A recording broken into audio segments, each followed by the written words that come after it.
السلام علیکم ورحمۃ اللہ وبرکاتہ۔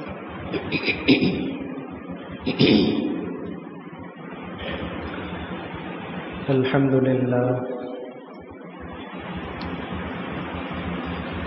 للہ رب العالمین والعاقبۃ للمتقین والصلاة والسلام على سید الانبیاء وخاتم النبیین سیدنا و مولانا محمد وآلہ واصحابہ اجمعین ومن تبعهم بإحسان إلى يوم الدين۔ أما بعد فأعوذ بالله من الشيطان الرجيم، بسم الله الرحمن الرحيم۔ حامیم والکتاب المبین، إنا أنزلناه في ليلة مباركة إنا كنا منذرين فيها يفرق كل أمر حكيم، صدق الله العظيم۔ وقال النبي صلى الله عليه وسلم في حديثه: إذا انتصف شعبان فلا تصوموا، أو كما قال عليه الصلاة والتسليم، صدق الله العظيم وصدق رسوله النبي الكريم، ونحن على ذلك لمن الشاهدين والشاكرين، والحمد لله رب العالمين۔ بزرگان محترم، حاضرین گرامی، نوجوان دوستوں، عزیز ساتھیوں،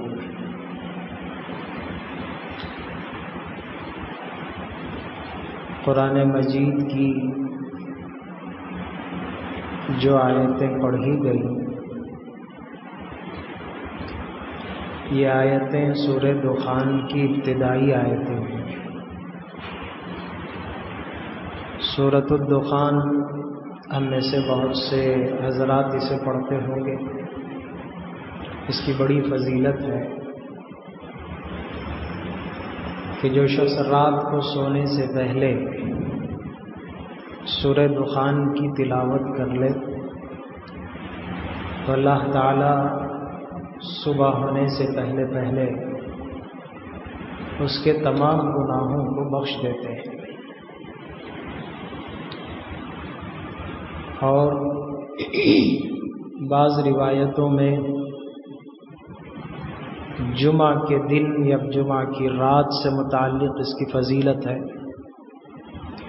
کہ جو شخص جمعہ کی رات میں سورت کو پڑھ لے یا پھر جمعہ کے دن میں بھی پڑھ لے تو اللہ تعالیٰ اس کو جنت میں ایک محل تعمیر فرماتے، ایک گھر عطا کرتے۔ حکومت کی طرف سے کسی اسکیم کا اعلان ہو کہ گھر دیے جا رہے ہیں، سائٹ الاٹ ہو رہے ہیں، اور آپ اپنی فلاں چیز فلاں دستاویز لا کر جمع کریں تو آپ کو 1 مہینے کے اندر سائٹ مل جائے گی۔ تو پتہ نہیں کتنے لوگ لائن میں کھڑے ہوں گے، صرف اتنا ہی نہیں، اس پر کتنے فسادات ہوں گے اور کتنی پولیس کو اس کے پیچھے لگانا پڑے گا۔ امریکہ کے سفر میں ایک دن ایسا اتفاق آیا کہ جس دن کو وہ تھینکس گیونگ ڈے کہتے ہیں، جس میں وہ اپنے بڑوں کا شکریہ ادا کرتے ہیں۔ چونکہ بچے الگ، ماں باپ الگ، ان کا معاشرہ ہی عجیب ہے۔ جیسے جیسے بچے بڑے ہونے لگیں تو وہ خود مختار ہو جاتے ہیں، آزاد ہو جاتے ہیں، تو بچے الگ رہنے لگتے ہیں، ماں باپ الگ رہتے ہیں۔ سال میں 1 دفعہ ان ماں باپ کی شکر گزاری کے نام سے لوگ اکٹھا ہوتے ہیں اور وہ ایک دوسرے کو کچھ تحفے تحائف دیتے ہیں، کچھ اس طرح کرتے ہیں۔ تو تو اس سے متصل ایک دن ان کا ایسا آتا ہے جس کا نام تو اچھا نہیں ہے، برا ہے، اسے وہ بلیک فرائیڈے کہتے ہیں۔ اس جمعہ کو وہ بلیک فرائیڈے کہتے ہیں، نام اچھا نہیں ہے لیکن ان میں یہ بات مشہور ہے۔ یہ بلیک فرائیڈے کے دن جو ہے جتنے بھی ان کے بڑے بڑے مالز ہوتے ہیں، ایسے تجارتی مراکز ہوتے ہیں، اس میں بہت ساری چیزیں آدھی قیمت پر ملتی ہیں۔ اس کا جتنا ریٹ ہوتا ہے، جتنا پرائز ہوتا ہے، اس پر بالکل 50% اس کا آفر ہوتا ہے۔ بہت اچھی اچھی چیزیں اس میں سستے میں مل جاتی ہیں، تو لوگ اس دن کے انتظار میں رہتے ہیں۔ یہاں ایک بات بتا دینا چاہتا ہوں، تجارتی کچھ حکمتیں ایسی ہوتی ہیں جو لوگوں کو الو بناتے ہیں۔ خامخواہ کوئی آدمی اپنا نقصان کر کے آفر ہرگز نہیں دے سکتا، اپنا سامان نکالنا چاہتے ہیں، منافع ہوتا ہے لیکن اتنا نہیں ہوتا جتنا ہونا چاہیے، اس میں رعایت ہو رہی ہے۔ ورنہ بغیر منافع کے کوئی آدمی کیوں خامخواہ کسی کی خیر خواہی کرے گا، کیوں اپنا وقت لگائے گا، اپنی محنت کرے گا، اپنے آپ کو تھکائے گا۔ تو بہرحال اس نام سے ان کے یہاں آدھی قیمت پر چیزیں ملتی ہیں، تو لوگ پوری رات وہاں دکانوں کے سامنے ٹینٹ ڈال کر انتظار کرتے ہیں۔ یہ بتانا تھا، امریکہ جیسے ملک میں سستے میں کوئی چیز مل رہی ہے تو لوگ اس میں کیسی کوششیں کرتے ہیں۔ صبح کو دکان کھلے گی 8 بجے 9 بجے، لیکن آج مغرب کے بعد ہی سے کیا ہو جاتے ہیں، لوگ وہاں بسیرا کرنا شروع کر دیتے ہیں۔ موسم سے کچھ حفاظت کی ضرورت ہے تو چھوٹے چھوٹے ٹینٹ ملتے ہیں، وہ لے جا کر اسے ڈال کر سردی میں بھی اس کے اندر رہتے ہیں۔ کھانا پینا وہ یہ سب اپنے ساتھ لے جاتے ہیں، ایک پکنک ہو گئی ان کی، اتنی لمبی لمبی لائن ان کی بیٹھی رہتی ہے۔ صبح جب دکان کھلے گی تو کم قیمت میں چیز خریدیں گے۔ اللہ رب العزت فرما رہے ہیں اس سورت کے پڑھنے میں زیادہ سے زیادہ حافظ قرآن کے لیے تو 2-3 منٹ لگیں گے، غیر حافظ کے لیے 5-6 منٹ لگیں گے۔ اس میں اللہ تعالیٰ جنت میں گھر دینے کا وعدہ کرتے ہیں۔ جو شخص سورہ دخان جمعہ کی رات یا جمعہ کے دن میں ایک مرتبہ پڑھ لے، اللہ تعالیٰ اپنی جنت میں اسے محل عطا فرمائیں گے۔ یہ محل کیسا ہوگا ہم تصور نہیں کر سکتے۔ تو اس لیے ایسے فضائل سے فائدہ اٹھانا چاہیے۔ بہت ساری چیزوں میں ہمارا وقت ضائع ہوتا ہے۔ میں اصل بتانا چاہ رہا ہوں کہ 15 شعبان کی نفلی عبادتوں کی کیا حیثیت ہے اسلام میں، اور یہ بارہا عرض کیا جا چکا ہے، پھر بھی عرض کرنا پڑتا ہے۔ لوگ ہر شعبان میں پوچھتے رہتے ہیں، اس لیے میں اسی کے ضمن میں یہ بات عرض کر رہا ہوں کہ ایسے فضائل کی چیزوں سے ہمیں فائدہ اٹھانا چاہیے، اور بیکار وقت تو ضائع کرتے ہیں۔ حضرت تھانوی رحمۃ اللہ علیہ نے ایک جگہ لکھا ہے، بڑی اصلاحی بات ہے، حکیم الامت ہے۔ حضرت فرماتے ہیں کہ انسان کی سب سے بڑی کمزوری کی بات یہ ہے کہ وہ اپنے لیے اصل کام کیا ہے اس کو منتخب نہیں کرتا، اس کی زندگی کا اصل کام کیا ہے۔ اللہ کے ذکر کو کوئی مسلمان اپنے لیے اصل کام سمجھے تو بےہودہ کاموں سے خود بخود حفاظت ہو جائے۔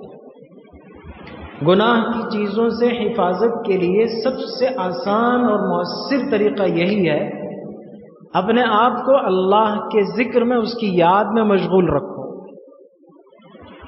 جب اللہ کے ذکر میں ہوں گے تو پھر ادھر ادھر کی باتیں نہیں ہوں گی، ادھر ادھر کے کام نہیں ہوں گے، خواہ بلا ضرورت کسی آدمی سے بات چیت نہیں ہوگی۔ بے مقصد بات میں انسان کے لیے گناہ شامل ہو جاتا ہے۔ تو اصل چیز ذکر ہے. میں بارہا عرض کر چکا ہوں کہ جس آدمی کا کام ہاتھ پیر سے متعلق ہوتا ہے وہ زبان کو ذکر میں رکھے، ذکر کرتے ہوئے کام کرے. عورتیں گھر میں آٹا گوندتی ہیں تو ان کا کام پورے کا پورا ہاتھ سے ہے. اللہ کا ذکر زبان سے جاری رکھیں، اس روٹی میں برکت آئے گی، اس کے کھانے والوں کی زندگی میں روحانیت آئے گی. کتنے فائدے ہوں. اور اسے کھانے کے بعد جب روحانیت پر اثر پڑے گا تو آپسی گھر کے اختلافات، انتشار، جھگڑے، فساد، بے سکونی، بے چینی سب دور ہو جائے گی. تو جس آدمی کا کام ہاتھ سے متعلق ہے، گاڑی چلا رہا ہے، ڈرائیور ہے، تو زبان تو فارغ ہے اس کی. عادت یہ ہے کہ ہم گانے چلاتے ہیں اور کان کو اس میں مصروف رکھتے ہیں. ہاں، اب نیکی کا تصور یہ ہے کہ قوالی چلائیں، نعت، نظمیں، جس کے ساتھ میوزک بھی ہو، اسے نیکی کے تصور سے سنتے ہیں. رمضان آ رہا ہے تو رمضان کی برکت یہ ہے کہ ہماری دکان میں گانے نہیں چلیں گے، ہماری دکان میں میوزک، گانے کی میوزک کے ساتھ، صرف وہ مضمون بدل رہا ہے، باقی سب وہی ہے. اسے نیکی تصور کرتے. تو جن کا کام ہاتھ سے متعلق ہے وہ اپنی زبان کو اللہ کے ذکر میں مصروف رکھیں تو گناہوں سے بچ جائیں گے، اللہ تعالیٰ بچا لیں گے. اور خاص طور پر انسان کی زبان کا جو گناہ ہوتا ہے وہ بہت خطرناک ہوتا ہے. ہاتھ کے گناہ سے بھی زبان کا گناہ بہت خطرناک ہوتا ہے. تو الغرض میں عرض کر رہا تھا کہ ایسے نوافل کی، ایسی عبادت کی چیزوں سے ہمیں فائدہ اٹھانا چاہیے. سورہ دخان کی تلاوت ہے، سورہ کہف کی تلاوت ہے، روزانہ سونے سے پہلے سورہ ملک کی تلاوت ہے، سورہ سجدہ کی تلاوت ہے.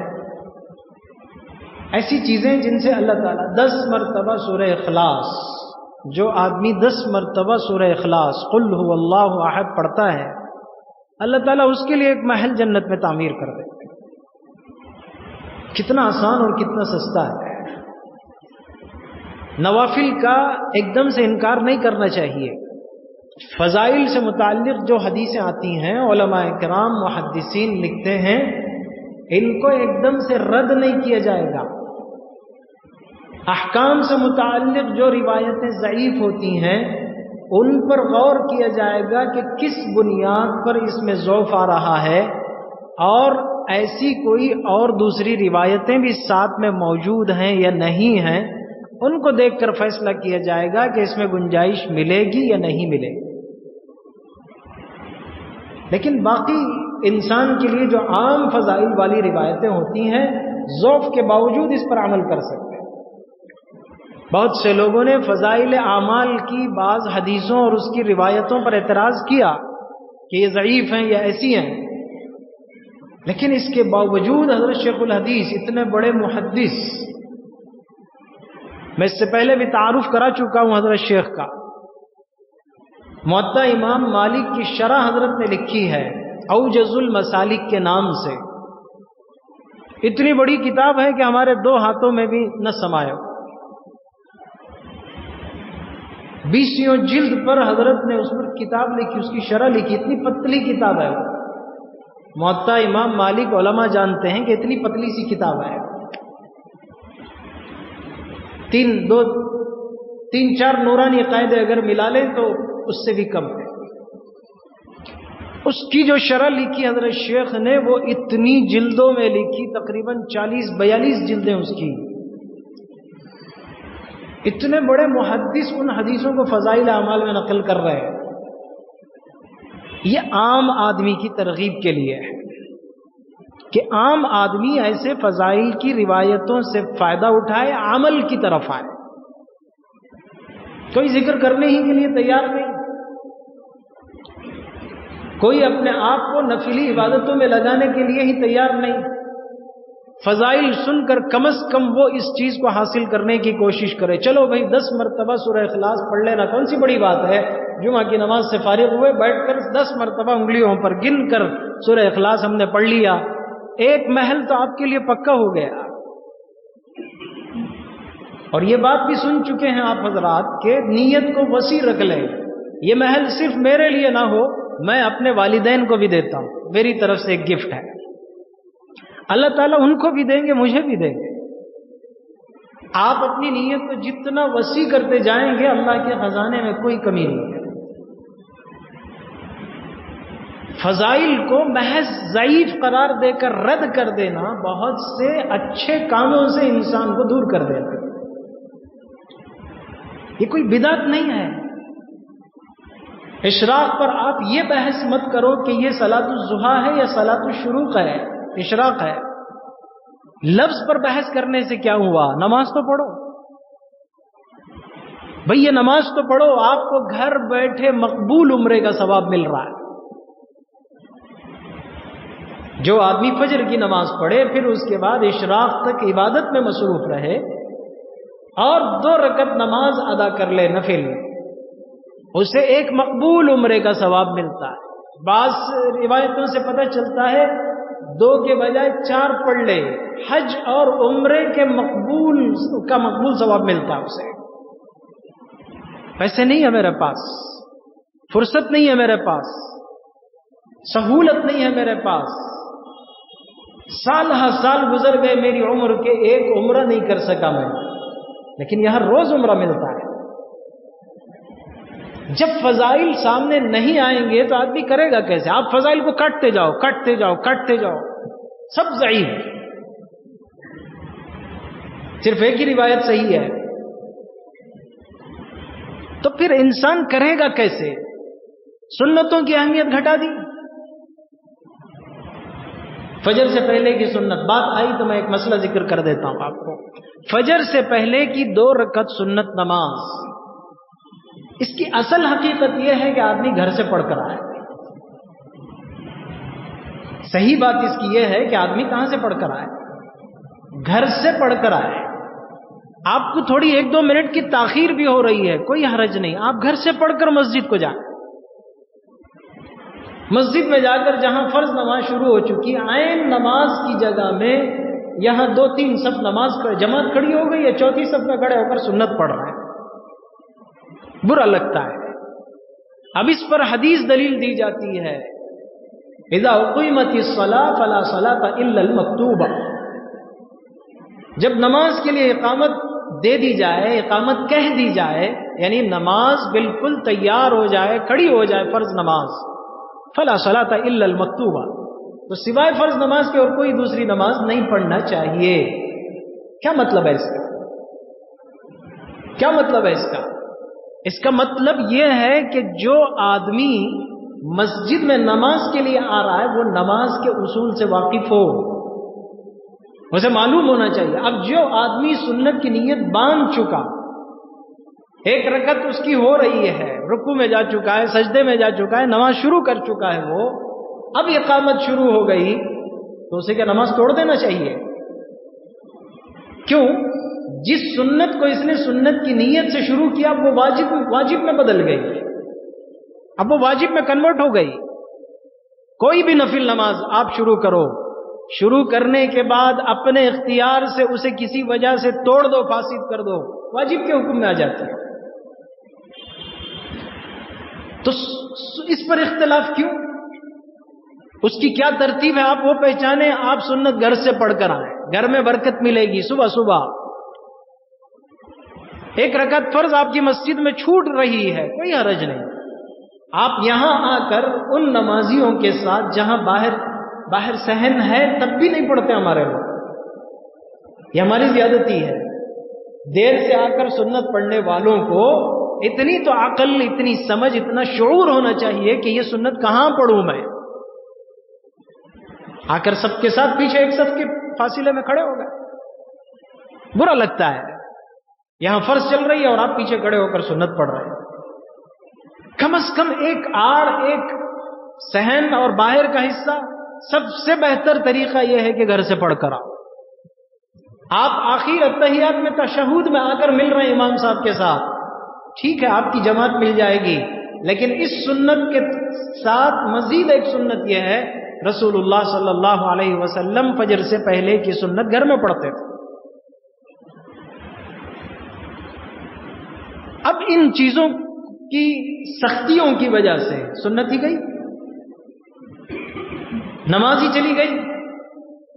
ہماری مسجدوں کا حال دیکھ لیں کہ فرض نماز کے بعد کتنی جماعت باقی رہتی ہے، چلے جاتے ہیں، ان کو سنتوں سے کوئی واسطہ ہی نہیں۔ یہ سنتیں تو بالکل بخاری اور مسلم کی روایتیں ہیں، صحیح السند ہیں، متصل السند ہیں، پھر کیوں نہیں پڑھتے؟ اس کا کیوں نہیں؟ کل ہی ایک صاحب بتا رہے تھے ہمارے شانتی نگر یا غوثیہ نگر کے کسی علاقے میں مسجد کے لاؤڈ اسپیکر میں اعلان کیا جا رہا ہے کہ شعبان کا روزہ رکھنا جائز نہیں ہے، شعبان کے 3 روزے بھی نہیں رکھ سکتے، صرف وہی آدمی رکھ سکتا ہے جو ہر مہینہ 3 روزے رکھتا ہے۔ آپ کو کیا ضرورت ہے لاؤڈ اسپیکر میں اعلان کرنے کی؟ کیا ضرورت بھائی؟ آپ کیوں منع کرتے ہیں، کیوں روکتے ہیں؟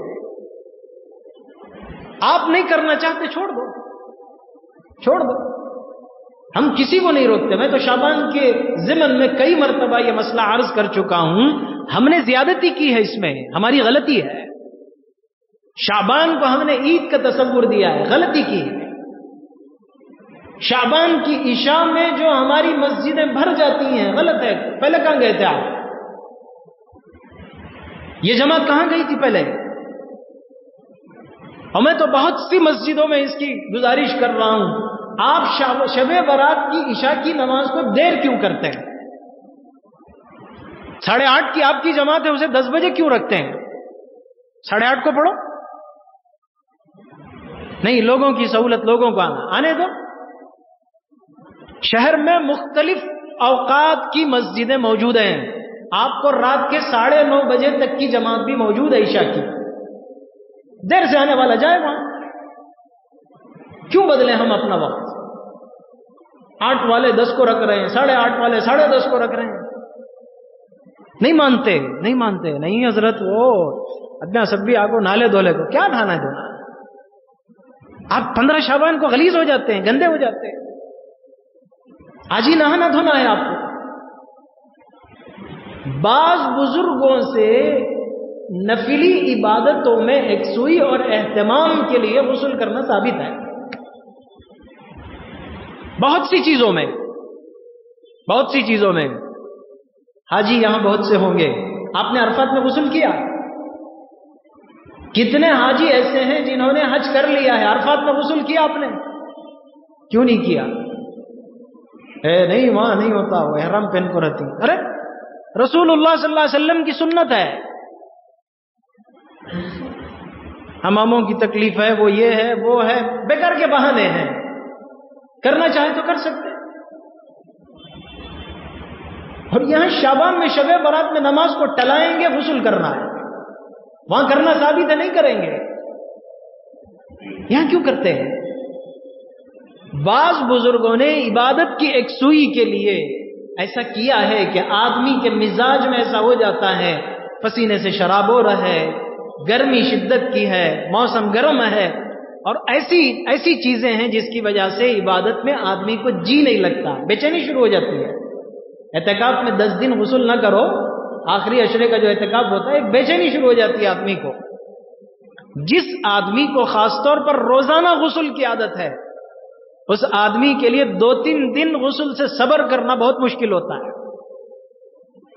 عبادت میں یکسوئی مقصود تھی، وہاں شعبان کے ساتھ اس کا تعلق نہیں تھا۔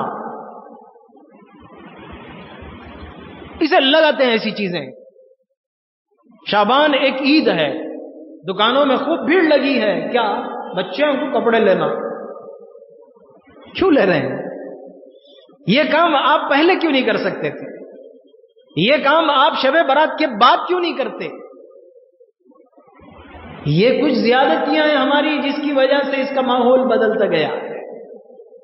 عبادت سے انکار نہیں کیا جا سکتا، عبادت سے انکار نہیں کیا جا سکتا۔ میری گفتگو شروع ہی ہوئی نوافل سے، فضائل سے، اس کا انکار نہیں کر سکتے۔ پڑھنے والے کو پڑھنے دو، آپ کون ہوتے ہیں کہ لاؤڈ اسپیکر میں اعلان کر کے منع کریں یہ روزے نہیں رکھے جا سکتے؟ بھئی جس آدمی کو آج صبح میں اشراق نماز پڑھنے کا اتفاق ہو گیا، پڑھنے دو۔ آپ کبھی اعلان کر رہے ہیں اس کا لاؤڈ اسپیکر میں؟ اشراق کی نماز تو ثابت ہے، دیگر سنتیں ثابت ہیں، ان کا کوئی لاؤڈ اسپیکر میں آپ اعلان کر رہے ہیں آج یہ سنت کرنا چاہیے، آج یہ سنت کرنا چاہیے؟ خواہ لوگوں کے درمیان میں ایک عجیب کیفیت پیدا کرنے کی کوشش کی جاتی ہے، ہم ہی سیدھے ہیں، ہم ہی سچے ہیں، ہم ہی صحیح ہیں، دوسرے سب غلط ہیں۔ بڑے بڑے محدثین غلط ہو گئے، بڑے بڑے علماء مفسرین غلط ہو گئے۔ اٹھا کر کھول کر دیکھیے معارف القرآن حضرت مفتی شفیع صاحب رحمۃ اللہ علیہ کی، حضرت نے لکھا اس آیت کے ضمن میں ایک مفسر کا قول اس بارے میں بھی ہے، لیلت مبارکہ سے مراد یہاں سورہ دخان کی آیت میں شب برات بھی ہو سکتی ہے۔ جمہور مفسرین اس رائے پر نہیں ہے، مانتے ہیں، خامخواہ نہیں۔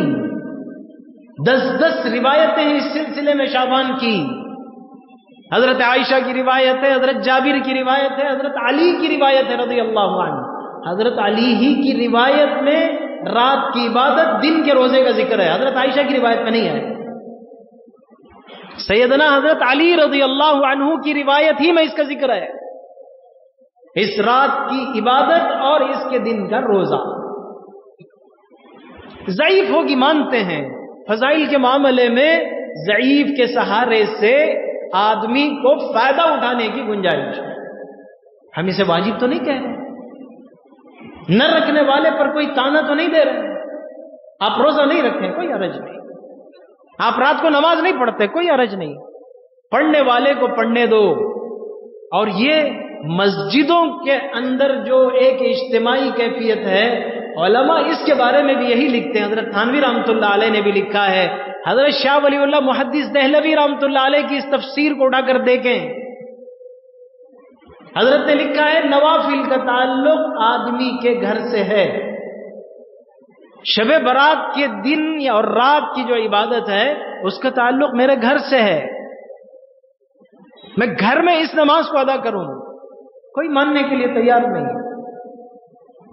عید کا ایک تصور ہمارے ذہنوں میں بیٹھا ہوا ہے، اس غلطی کی اصلاح بھی ہونی چاہیے، اور جو لوگ اس بات کی شدت کرتے ہیں اسے بدعت، اسے حرام اور اسے گناہ اور بالکل ثابت نہیں، بالکل جو انکار کر دیتے ہیں وہ بھی غلط کرتے ہیں۔ 10 صحابہ سے روایتیں الگ الگ ثابت ہیں اور اس میں یہ بات موجود ہے کہ کوئی عبادت ہے، اللہ تعالیٰ اس رات میں اپنے بندوں کی مغفرت فرماتے ہیں۔ جیسے ہی 14 شعبان کا سورج غروب ہوتا ہے اور 15 شعبان کی مغرب شروع ہو جاتی ہے، اللہ تبارک و تعالیٰ اپنے بندوں کی طرف خصوصی طور پر متوجہ ہوتے ہیں۔ کوئی گناہ گار ہے جو گناہوں کی بخشش مجھ سے طلب کرے، کوئی مجھ سے رزق کی وسعت مانگے، میں اس کے روزی میں برکت دوں۔ اللہ رب العزت گویا ایک اعلان فرما رہے ہیں، فائدہ اٹھانے والا اٹھائے، اس سے کون انکار کرتا ہے؟ اچھا آپ مجھے یہ بتاؤ، شب برات کی رات والی نماز یہ زیادہ مضبوط روایت والی ہے، تہجد کی نماز زیادہ مضبوط والی روایت ہے؟ یہ تو بالکل صحیح روایتیں ہیں، بخاری کی، مسلم کی، تقریباً ہر محدث نے تہجد سے متعلق روایتوں کا، حدیثوں کا ذکر کیا ہے۔ آپ اعلان کرو تہجد میں لوگوں کو اٹھاؤ، پھر یہ سنت ثابت ہے، مضبوط روایتوں سے، صحیح روایتوں سے ثابت ہے، کرنے کے کام تو نہیں کرتے۔ اور ایک نفلی چیز کوئی آدمی اپنے اختیار سے کر رہا ہے تو اسے اس طرح علل اعلان روکنے اور ٹوکنے کی کوئی ضرورت نہیں ہے، آپ کیوں منع کرتے ہیں؟ یہ اختیاری عبادت ہے، اس اختیاری عبادت سے فائدہ اٹھانے کی گنجائش ہے، مانتے ہیں کہ اس کی روایتیں ضعیف ہیں، لیکن ضعیف رد کے لیے نہیں ہوتا، ضعیف انکار کے لیے نہیں ہوتا، ضعیف کی حیثیت کو دیکھا جائے گا۔ میں اور آپ اس کی حیثیت کو کیا جانتے ہیں؟ کیا جانتے ہیں؟ بڑے بڑے علماء نے جب اس کی تائید کی ہے، انہوں نے اس کی عبادتوں کو ثابت کیا ہے، نفلی چیز ہے، اختیاری طور پر آپ اسے کر سکتے ہیں، تو مجھے اور آپ کو انکار کرنے کی کوئی ضرورت نہیں ہے۔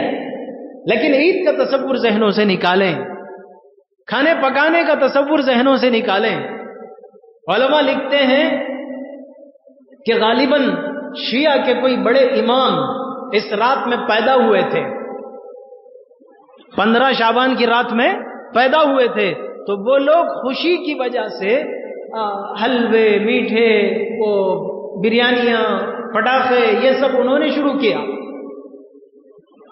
کہ ان کے فلاں امام، 12ویں امام، پتہ نہیں کون سے امام پیدا ہوئے تھے۔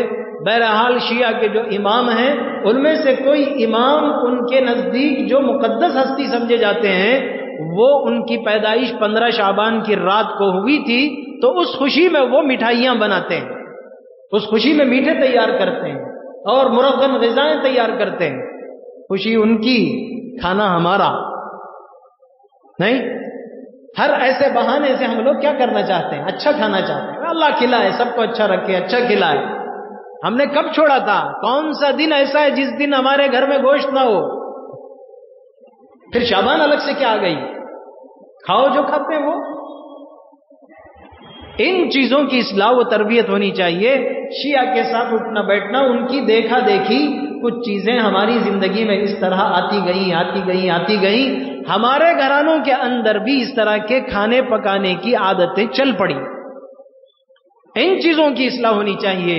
عبادت سے متعلق ایک دم سے انکار کر دینا، فضائل میں تو ضعیف روایتوں کا بھی اعتبار کیا جا سکتا ہے، اس کے سہارے سے ہم اس کا فائدہ اٹھا سکتے ہیں۔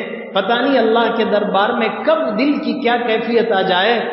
شب برات کی عبادت کی نیت سے ہم نفل نماز پڑھ رہے ہیں، دل کی کیفیت بدلی، کسی فرشتے کا قرب اللہ تعالیٰ نے نصیب کر دیا، اللہ تعالیٰ آسمان دنیا کے قریب سے اپنے بندوں کی آوازوں کو، دعاؤں کو سنتے ہیں، اللہ نے میری توبہ کو قبول فرما لیا، میری زندگی کے گناہ معاف ہو گئے پورے، تو پھر اس فضیلت سے روکنے والے آپ کون ہوتے ہیں؟ میری معافی اور بخشش سے روکنے والے آپ کون ہوتے ہیں؟ میں رات کو تنہائی میں میری حیثیت سے میرے گھر میں اکیلے میں کونے میں میں میری عبادت کرنا چاہتا ہوں، آپ پوری ہی عبادت کو بالکل بدعت قرار دے دیں، شب برات کا کوئی تصور ہی نہیں ہے۔ غلط بات ہے۔ جو چیز اجتماعی کیفیت سے کی جا رہی ہے ہم تو اس کی بھی اصلاح چاہتے ہیں۔ نماز کے اوقات کو مت بدلو، اجتماعی عبادتوں کو بنیاد مت بناؤ، کھانے پینے کی چیزوں کو اس کے ساتھ مت جوڑو، نئے کپڑے پہننا، نئے کپڑے سلانا۔ رجب سے ٹیلر صاحب بزی ہو گئے، رجب کے مہینے سے، کیا شعبان کے کپڑے فل ہوگی؟ نہیں ہوتا۔ کیا ہے اس سے؟ آپ سلا لو، کبھی بھی کپڑے کبھی بھی سلا لو، یہ کیا شعبان کے ساتھ جوڑ کر کیوں؟ بچوں کے کپڑے، بڑوں کے کپڑے، یہ چیزیں ہماری اصلاح کرنے کی ہیں۔ عبادت سے کوئی روک نہیں سکتا، کوئی منع نہیں کر سکتا۔ بھئی میرے جی میں آیا، بغیر شعبان کے، بغیر رجب کے، بغیر محرم کے، بغیر کسی چیز کے، میں رات میں کھڑے ہو کر 2 رکعت نفل نماز پڑھ کر اللہ سے معافی مانگ سکتا ہوں کہ نہیں؟ اس تصور سے آپ اللہ سے مانگیں، اللہ تعالیٰ اس رات میں اپنے گناہگار بندوں کی بخشش کرتے ہیں۔ سیدنا حضرت عائشہ رضی اللہ تعالیٰ عنہا کی جو مشہور روایت ہے کہ حضور اس وقت بستر سے غائب نظر آئے تو حضرت عائشہ تلاش میں باہر تشریف لائیں، دیکھا ادھر ادھر مسجد میں، جہاں دیکھ سکتی تھیں حضور نہیں حضور سے ملاقات ہوئی، تو تلاش کرتے کرتے کرتے جنت البقیع کی طرف نظر پڑی، وہاں گئے تو دیکھا رسول اللہ صلی اللہ علیہ وسلم قبرستان میں موجود ہے۔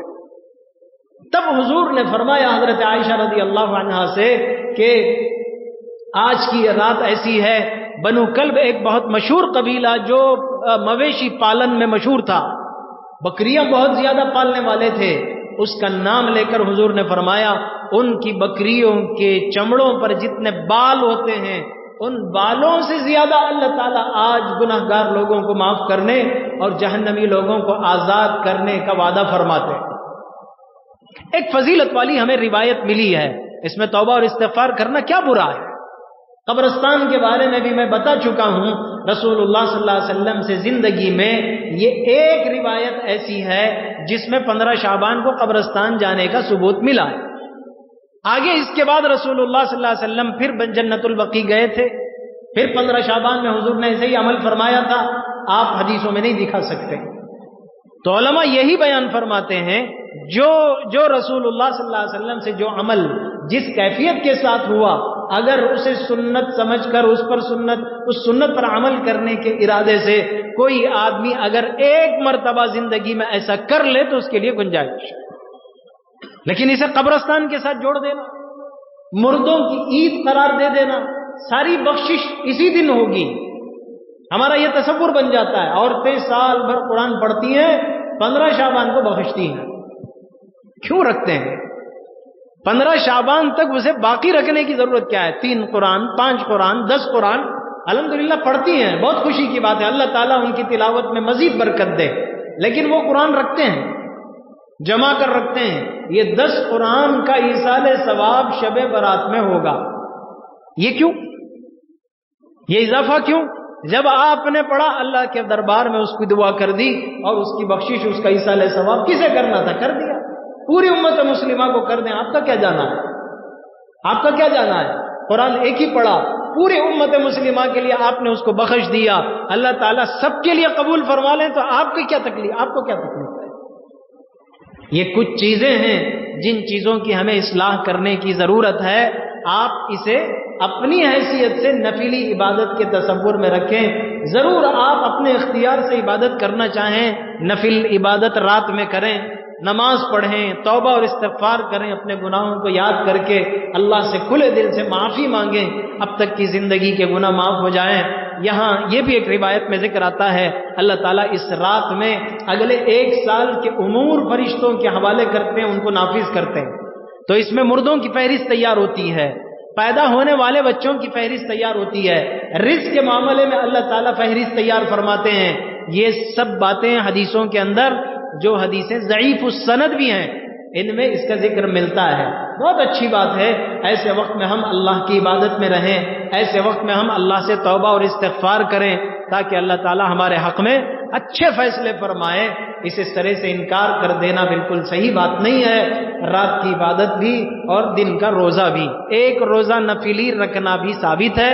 اگر کوئی آدمی ایام 20 کی ایک سنت کو ادا کرنے کے بہانے سے اگر 3 روزے رکھنے چاہتا ہے تو وہ 3 بھی رکھ سکتا ہے، اس کے لیے شرط اور ضروری نہیں ہر مہینہ 3 دن روزہ رکھتا ہو تبھی وہ 3 دن رکھے، ورنہ تو پھر جو آدمی ہر دن اشراق پڑھتا ہو وہی اشراق پڑھے۔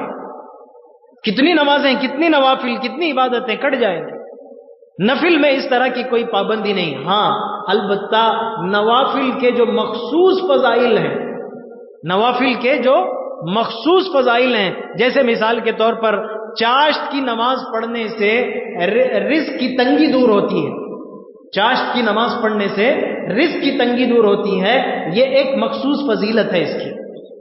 اس فضیلت کا تعلق میرے استاد حضرت مفتی سعید احمد صاحب پالن پوری رحمۃ اللہ علیہ نے ایک مرتبہ اسی طرح نوافل کے بارے میں بحث فرماتے ہوئے سبق میں فرمایا تھا کہ اس طرح کے جتنے مخصوص فضائل ہوتے ہیں وہ عموماً پابندی کے ساتھ جڑے ہوئے ہوتے ہیں، استقامت کے ساتھ جڑے ہوئے ہوتے ہیں، ورنہ عام آدمی کو فائدہ ضرور اس سے ملتا ہے۔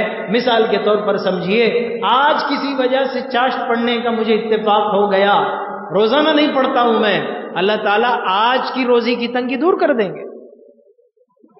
جو روز پابندی سے پڑھتا اللہ تعالیٰ زندگی بھر کی تنگی سے اسے دور کر دیں گے۔ اللہ کے دربار میں کس چیز کی کمی ہے؟ اس لیے اس طرح پابند کر دینا کہ تم روز نہیں پڑھتے تو اس لیے آج بھی چاشت نہیں پڑھ سکتے، تم روز نہیں پڑھتے تو اس لیے آج بھی اشراق نہیں پڑھ سکتے، یہ غلط بات ہے۔ اللہ تعالیٰ ہم سب کو صحیح سمجھ نصیب فرمائے اور فضائل سے صحیح فائدہ اٹھانے کی ہمیں توفیق عطا فرمائے۔ بدعات سے، خرافات سے، رسوم سے، رواجی چیزوں سے اللہ تعالیٰ ہماری زندگی کی اور عبادتوں کی خاص طور پر اللہ تعالیٰ تطہیر فرمائے اور ہمیں اللہ کے دربار میں مقبول عبادتوں کا نذرانہ پیش کرنے کی توفیق اور سعادت نصیب فرمائے۔ آمین۔ وآخر دعوانا ان الحمد للہ رب العالمین۔